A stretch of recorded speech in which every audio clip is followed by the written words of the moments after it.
Maayong buntag mga ka-RDM, nata karon sa RDM Cagayan de Oro along National Highway, Kauswagan, Cagayan de Oro City. Of course, within lang sa Auto Shield Cagayan de Oro compound. Alright, so karon atong i-feature sa inyo ang motor nga atong i-service no diri sa RDM Cagayan de Oro. Take a look at this. This is the first electric bike nga atong tauran og RDM R1.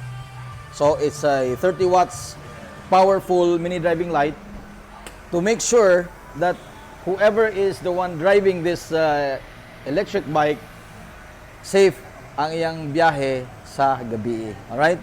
This is a brand new Ziho electric bike, and after matauran og lights no diri sa RDM, ang buhaton ani sa Auto Shield ang PPF or paint protection film.